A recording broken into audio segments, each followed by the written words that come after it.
প্রচার বিমুখ থেকেও যে একজন মানুষ দেশে আলোচিত হওয়া যায় সেটারই প্রমাণ হলো আরাফাত রহমান কোকো ভাইয়ের মৃত্যুকে ঘটনা করে কি নাটক তারা সাজিয়েছে। আমাদের প্রিয় নেতা শহীদ রাষ্ট্রপতি জিয়াউর রহমান এবং দেশটির বেগম খালেদা জিয়ার কনিষ্ঠ পুত্র আরাফাত রহমান কোকোর আজকে ৫৬তম জন্মবার্ষিকী। আমরা এই ৫৬তম জন্মবার্ষিকী আমরা শহীদের ওনার প্রতি শ্রদ্ধা জানাচ্ছি। এবং আপনারা দেখেছেন একটি রাজনৈতিক পরিবারে জন্মগ্রহণ করেও যার ভিতরে রাজনীতির কোনো ছিটাফোটো কোনো এই ধরনের আচার আচরণ ছিল না। তিনি একজন সহজ সরল মানুষ ছিলেন এবং সমাজকে কিভাবে উন্নতির দিকে নিয়ে যাওয়া যায়, রাষ্ট্রকে কিভাবে উন্নতির দিকে নিয়ে যাওয়া সেটাই ছিল তার মূল লক্ষ্য। এবং সেই লক্ষ্যে বিএনপি ক্ষমতায় থাকার পরেও তিনি যদিও তৎকালীন সময়ে ক্রিকেট বোর্ডের ডেভেলপমেন্ট কমিটির সভাপতি ছিলেন, কিন্তু ইচ্ছা করলে ক্রিকেট বোর্ডের তিনি সভাপতি হতে পারতেন, কিন্তু তিনি সেটা চাননি। তিনি চেয়েছিলেন যে কীভাবে ক্রিকেটকে উন্নয়ন করে এই দেশকে সারা পৃথিবীতে যত দ্রুত দেশকে পরিচয় করিয়ে দেওয়া যায়, যার কারণে ডেভেলপ কমিটিতে থেকে তিনি ক্রিকেটে ডেভেলপ করেছিলেন।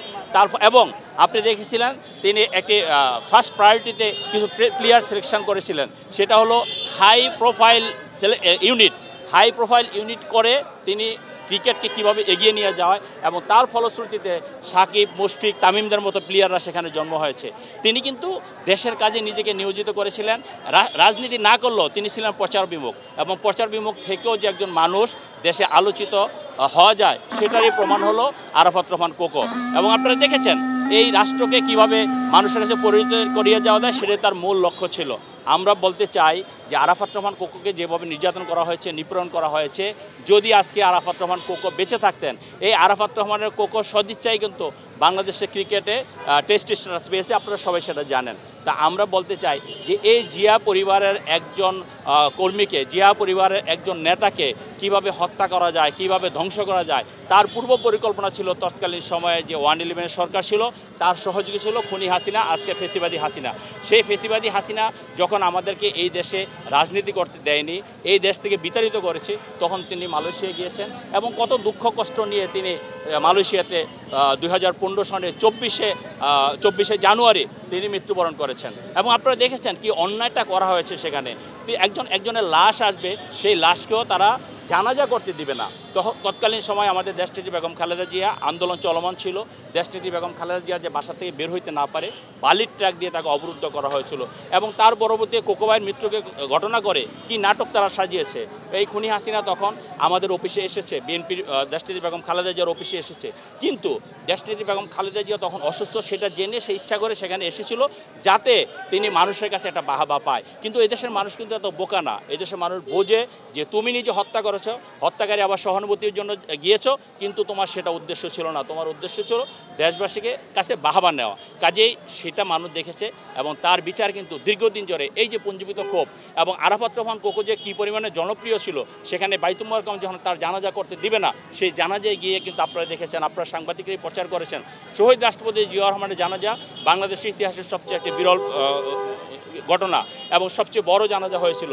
তার পরবর্তীতে কিন্তু আরাফাত রহমান কোকোর জানাজা বড় হয়েছিল। তা আমরা বলতে চাই জিয়া পরিবারের উপরে মানুষের আস্থা আছে, বিশ্বাস আছে। অতীতের শহীদ রাষ্ট্রপতি জিয়াউর রহমানের উপরে আস্থা বিশ্বাস রেখে এদেশের মানুষ তার কার্যক্রম পরিচালনা করেছে, তার দিক নির্দেশনা শুনেছে এবং পরবর্তীতে দেশটির বেগম খালেদা জিয়ার একই কাজ করেছে, তাকে মানুষ মেনেছে এবং মানুষকে ঐক্যবদ্ধ করে এই দেশকে একটি জাতীয় সেবা দিয়েছে দেশটির বেগম খালেদা জিয়া।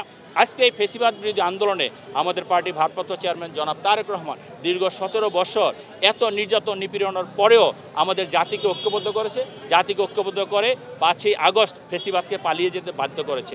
আমরা চাই তারেক রহমানের নেতৃত্বে এবং তারেক রহমান চায় তার নেতৃত্বে আগামী দিনে একটি মানবিক বাংলাদেশ গড়বে, যেখানে যেই বাংলাদেশে আরাফাত রহমান কোকোর মতো আর কোনো মানুষের অন্যায়ভাবে জীবন দিতে হবে না, চিকিৎসা থেকে বঞ্চিত হতে হবে না, ফ্যামিলি থেকে বঞ্চিত হবে না।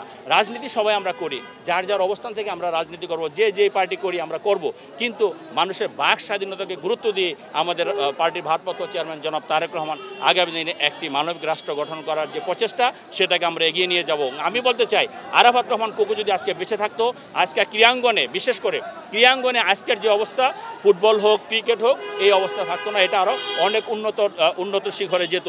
আজকে আমরা বাংলাদেশের হয়ে ব্রাজিলের সমর্থন করি, আমরা বাংলাদেশের হয়ে আর্জেন্টিনার সমর্থন করি, আমরা বাংলাদেশের ক্রিকেট অস্ট্রেলিয়ার সমর্থন করি, পাকিস্তানের সমর্থন করি, আমরা কেন বাংলাদেশের সমর্থন করবো না? বাংলাদেশের ক্রিকেট কেন এত বড় হবে না? আরাফাত রহমান কোকো যদি বেঁচে থাকতো তার প্রতিফলন আপনারা দেখতে পারতেন। আজকের এই দিনে আপনারা সবাই তার জন্য দোয়া করবেন, আল্লাহ রাব্বুল আলামিন যাতে তাকে বেহেশতের সর্বোচ্চ মাকাম দান করে।